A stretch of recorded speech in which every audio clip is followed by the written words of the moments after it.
Hello everyone, Queen Nightshade here. If you're new to my channel, hello, welcome. If you're coming back, welcome back, soul family. So today's video is going to be the fourth video of my moon series.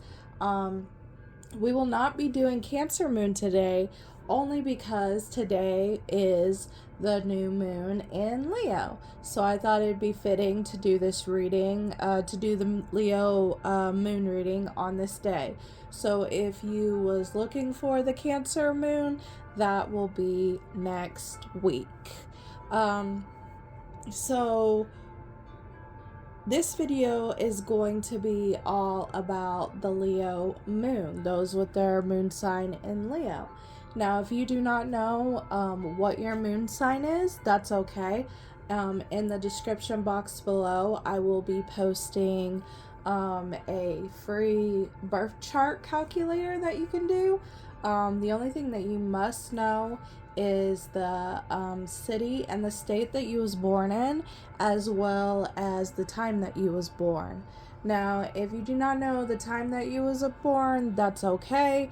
You can put in 12 a.m. on that, and it should be, I'm not saying that it's like gonna be 100%, but it should give you an idea of what moon sign. But I would highly still recommend that you try and figure out the time that you was born. Alright, so what does the moon represent in astrology? To me, it represents the subconscious, your intuition, your gut instincts. It represents a part of you that people really don't see unless they live at home with you. So like, it's not something that you show to everybody out in the world, but like people that are closest to you, that live with you, that see you on a daily basis, see you in an atmosphere like in your home. This represents the moon. So I'm going to go ahead and read this. It says, moon feeling, instinct, nurturing, gut reactions, comfort, digestion, home, family, conditioning, habits, femininity, lineage, privacy, embodiment, emotions, sustenance, self-soothing, moods, and mother. And then I'm going to go ahead and read your guys's one. It says Leo the lover. Ooh. Expressive, creative, loving, playful, warm, overt, self-confidence, flirtatious, glowing, bedazzling, extroverted, vital, guileless, egotistical, juicy, proud, trusting, and excessive. Alright, so before we hop into the reading, when you're looking up your moon sign, there will be what zodiac sign it is in, but it will also give you a house that it is in. I'm going to go through each house like just really quickly. I'm going to read from these cards from you, but I would highly suggest later on like diving more deep into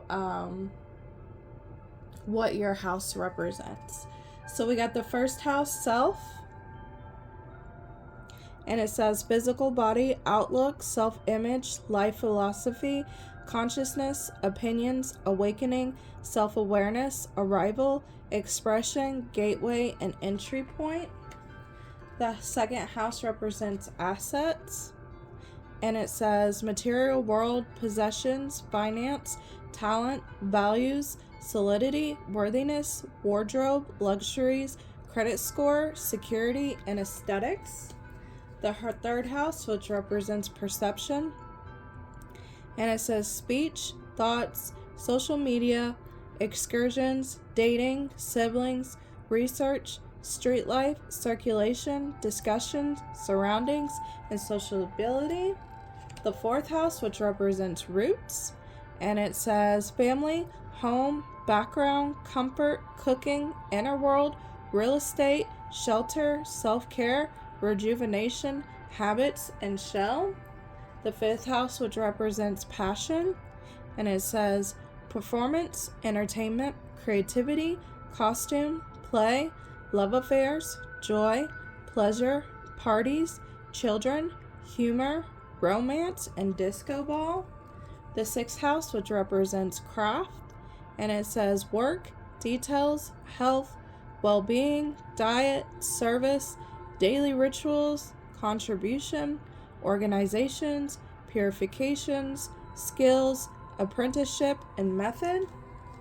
The 7th house, which represents relating, and it says partners, companionship, best friends, marriage, relationships, oppositions, I can't ever say this word, equilibrium, sharing, communion, justice, balance, and social awareness.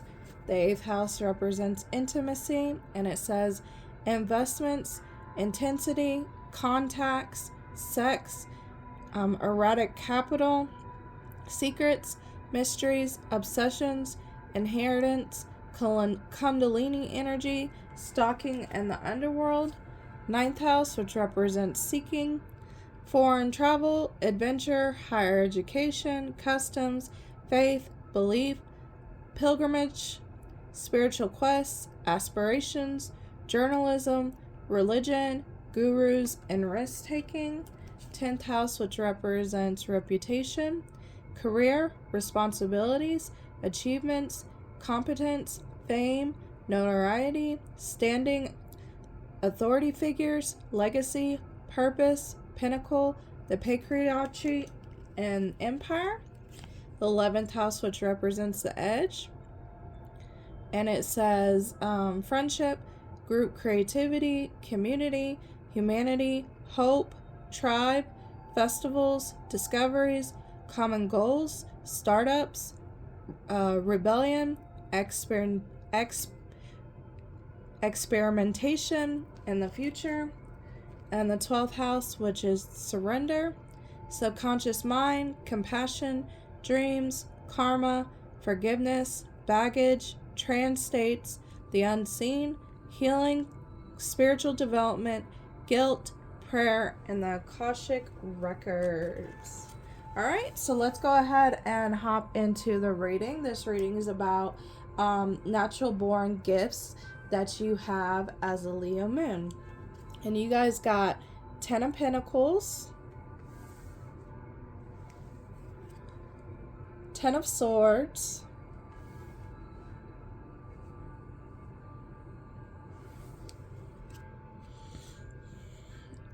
and the Sun. So when I was pulling your guys' cards and when these ones, before these ones flew out, I heard rebuilding, which makes a lot of sense with these cards. You guys got the 10 of Pentacles, the 10 of Swords, and the Sun. I feel like you guys are really great at rebuilding things. You guys would be really great at, like, if someone needs to learn how to walk again, like rehabilitation centers, those people that teach people how to walk again, or those people that teach people how, like, maybe to move their arms again, or maybe talk again, things that was once was that has been destroyed and need rebuilding. You guys are great at rebuilding things, and you guys are great at rebuilding things in a much more efficient and better way than they was before. Like before, maybe the community thought they had everything that they ever wanted, and then something came in and destroyed it, and you come along and you rebuild it, but you rebuild it a lot better.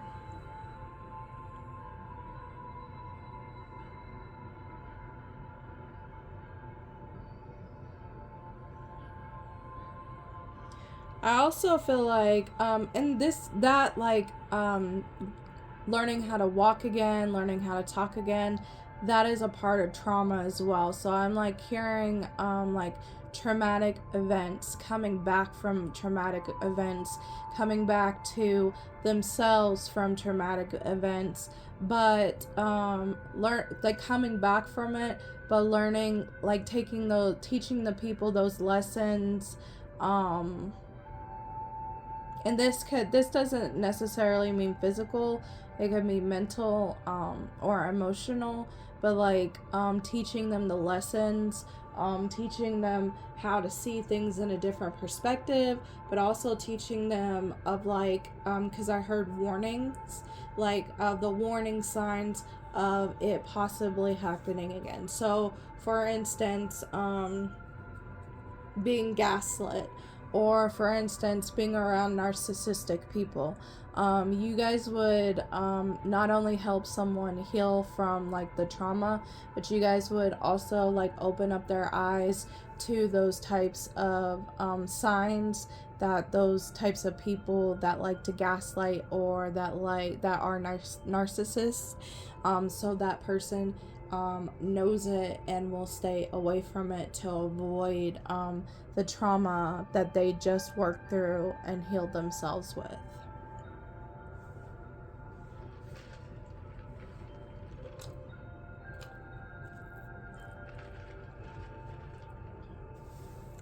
And this doesn't necessarily have to be with people either. This can be with animals, because I got an image in my head where like some of you guys could be interested in rehabilitating. I don't know how to say it, or I don't even know if that's the word, but like where you have these animals, you raise them as babies, you raise them up, you teach them the survival skills that is needed, and then like when they're old enough, you take them out into the wild and you release them, because you know that you have taught them everything that is needed in order for them to survive the wild again, and instead of keeping them captivated.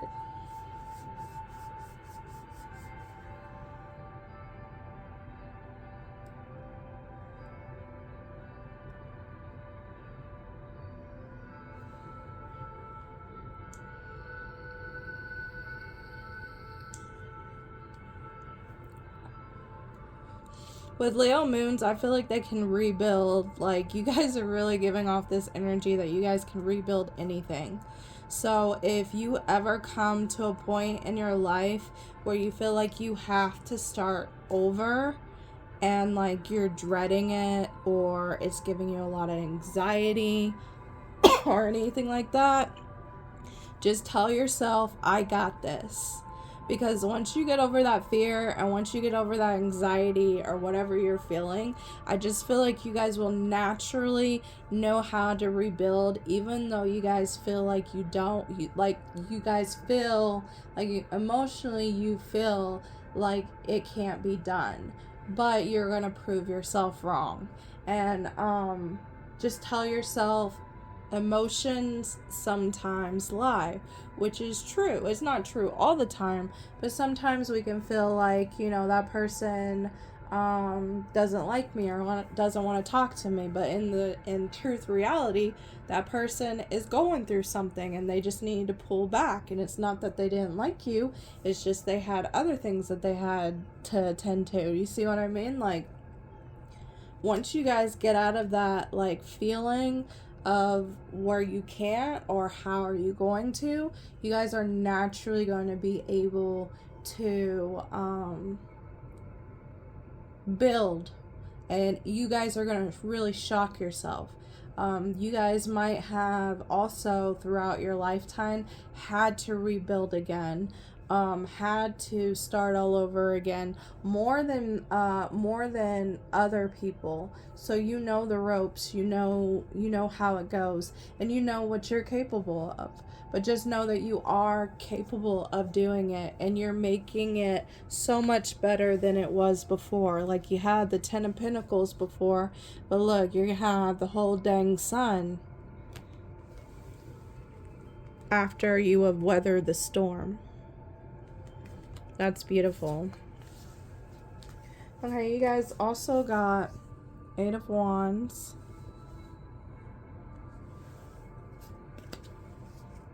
Wheel of Fortune,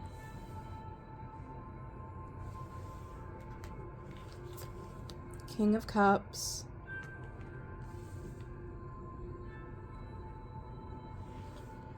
and Knight of Swords. So what I'm picking up with this, especially with the Eight of Wands and the Wheel of Fortune, I feel like you guys know exactly when to proceed with things. I'm picking up some sort of like divine timing, like you guys know when it's time, when you know when it's time. And with the King of Cups and the Knight of Swords, you'll also know which one to bring out. You'll know whether to do introspection or lay low with the King of Cups, or you will know when to take action, seize the moment.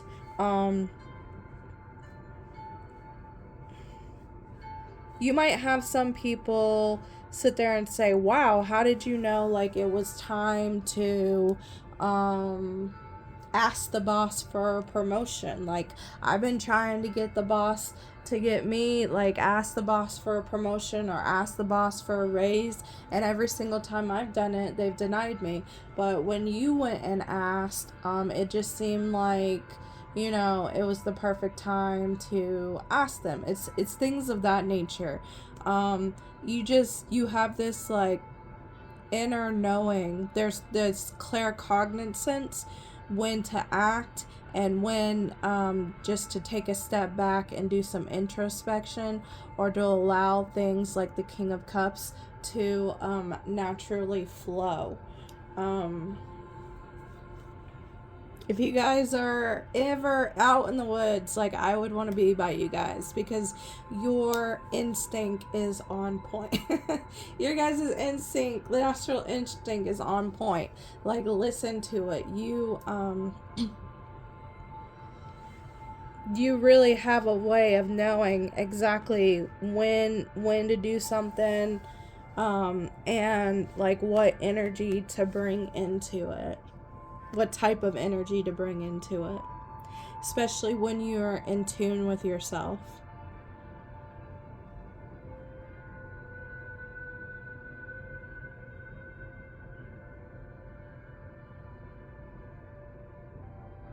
And this especially goes with, because Leos in general are risk takers.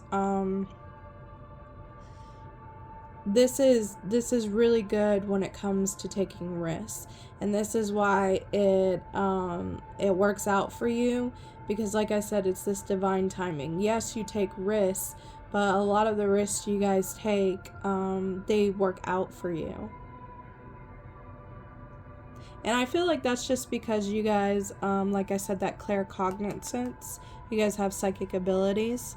I have two people in my home that have Leo moons, and when they do take risks, things generally do work out for them.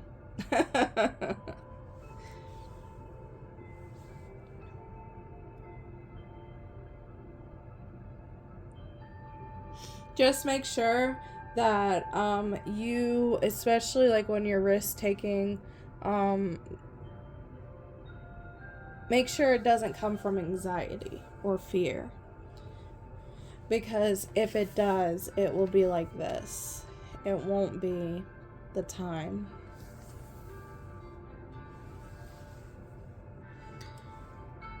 All right, let's go into your guys' other cards. Okay, you guys got casting a circle, boundaries, the High Priestess, conduit, moon magic, and kitchen witchery recipes. So I'm going to go into this kitchen witchery recipes because that's what's calling to me. There is a movie called Simply Irresistible. It's got Sarah Michelle Gellar in it, the one that was the main character in Buffy the Vampire Slayer. And she cooks these,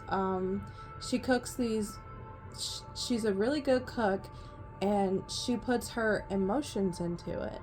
And so if she's sad and she's crying and she's making this food, and when the people eat her food, like, they're sad and crying. When she's happy and excited and cooking her food, it's the same thing that goes into like the customers.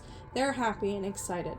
I feel like Leo moons are really great really great at cooking. I feel like you guys bring family together. I feel like you guys cook really well. You really put your heart into your cooking. And you really know how to put love in food. But this is also like a message on like how you cook, like the emotions that you cook with. And to be careful when cooking, what's your emotional state when you're cooking. My husband is a Leo moon, and he cooks so good. He cooks so good. It tastes so good. But I do feel like on the days that he's just bleh, like I can taste it. I can taste it in his food. All right.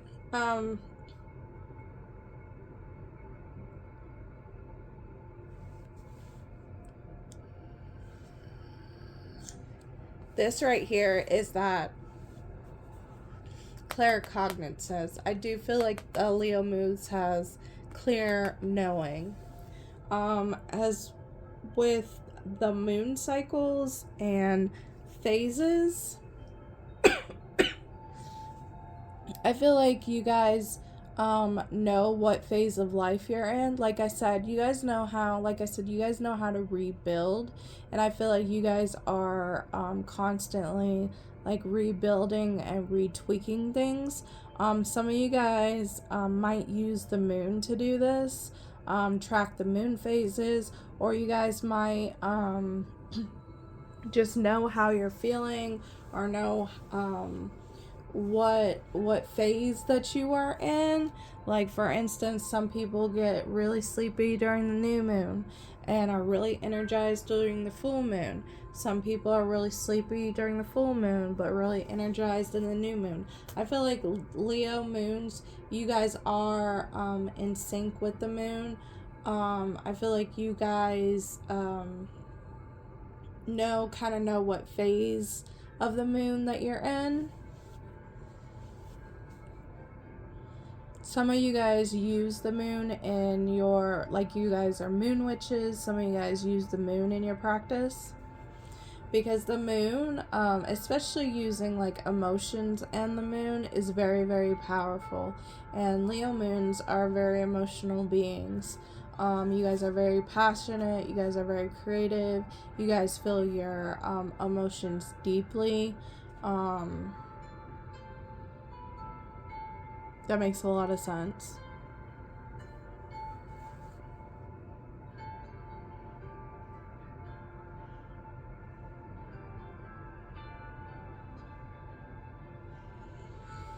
Let me sit and meditate for a minute on this casting a circle. Alright, now that I've meditated a little bit on this, I kind of feel like this is a message for Leo moons. I feel like you guys need to get better with boundaries, and it's just because you guys are so loving and you guys want to take care and you want to help rebuild. But I feel like a lot of people tug on your energy, and sometimes you put yourself on the back burner.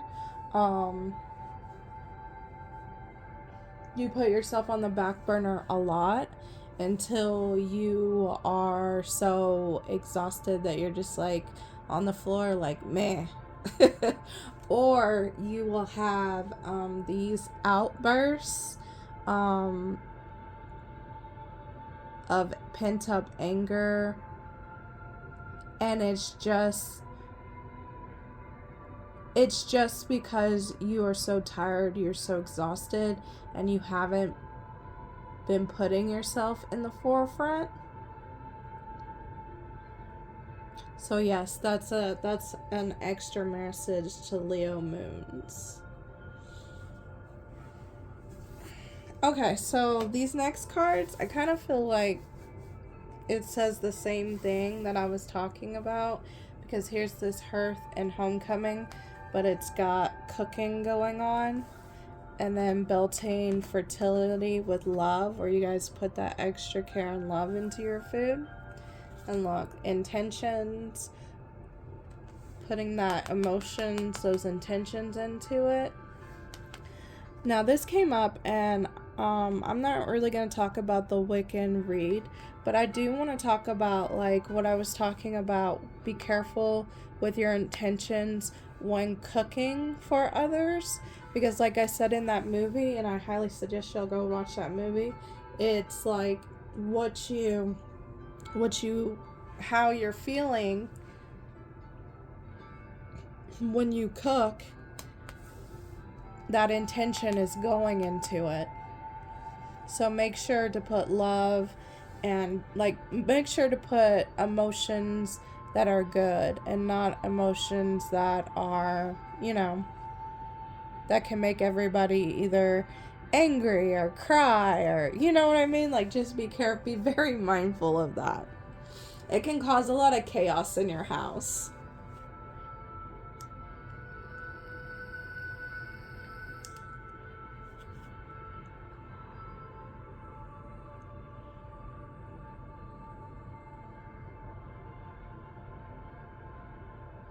It could not be cooking. It could just be you crafting things as well. And whether you know it or not, you're actually putting intentions into those items with your emotions.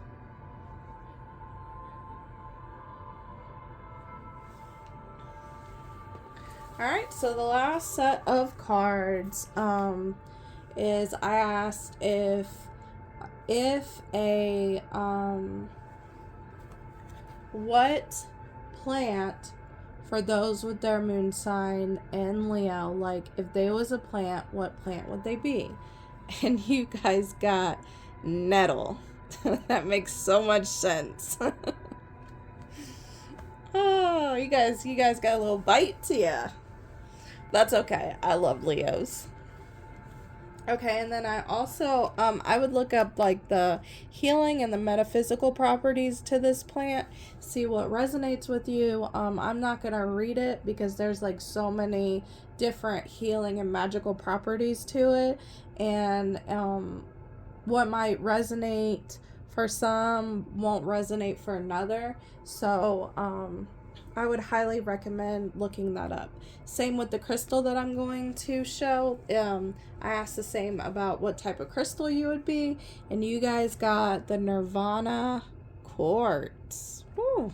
I'd look up the healing and magical properties of that, see what calls out to you. The only one I am going to read is I asked what type of animal you guys would represent, and you guys got the stork. And that makes a lot of sense because like the stork in stories is about like bringing new life. In the cartoons that we used to watch, and the sayings that used to happen, the storks would bring in the babies, right? And that's what I was mentioning in the beginning of your reading, how you guys rebuild and bring new to things. So let's see, that's the Six of Swords. I'm going to read the oracle meaning from it and not the tarot. Okay, so let's read this. It says, storks flying high with a newborn child swaddled in its beak. That image comes immediately to mind with this impressive bird. It's no wonder that stork symbolism includes tender motherhood. This association came in part because the stork is a herald of spring, when life returns to the world and animals give birth. Elementally, stork is a creature of water. a storehouse for feminine evolution energy. Water basins are like a womb from which land life emerged. The analogy to awaken our spiritual consciousness stands strong here. The stork delivers babies as kernels of truth and awareness. Folklore tells us that the spirits of unborn children reside in the waters where stork gracefully walks, waiting anxiously for their entry into the earth realm. In Greek, the word stork translates as mother love. Far Eastern traditions paint the stork as bird of luck. The way they dive into the water for food is akin to discovering treasures, including hints of ancient mysteries. Chinese sages also teach that the stork represents prosperity and longevity. Beyond the maternal vibration, stork is a creature of love, hope, and good fortune. Stork is sacred to the Greek goddesses of the hearth, the heart of the house. Hearth protects that space and ensures that the home fire burns bright. This suits stork spirit perfectly. This suits stork spirit perfectly as the bird protects its nest with intense devotion. Should danger arise, stork unfurls all 10 feet of its glorious wings, plainly showing who rules the roast. Stork medicine heralds a time of renewal in our life. It begins by respecting the sacred space of the home, honoring our ancestors, and by building a sense of community. From that safety, we can frame a new plan that welcomes new life and a little serendipity into our reality. It says spirit animal. When stork arrives as your spirit animal, it's time to give birth to your dreams. Totem animal. Stork as a totem animal belongs to those with strong Mother Gaia energy. Nice. Power animal invokes stork as your power animal for assistance in communing with sacred feminine. I love that, guys. Love it for you. All right. That is the end of your reading. If you like this video, please like, share, and subscribe. And if you got a story to tell me, put it down in the comments below. I love hearing from you guys. I love interacting with you guys. Until next time, guys. Bye.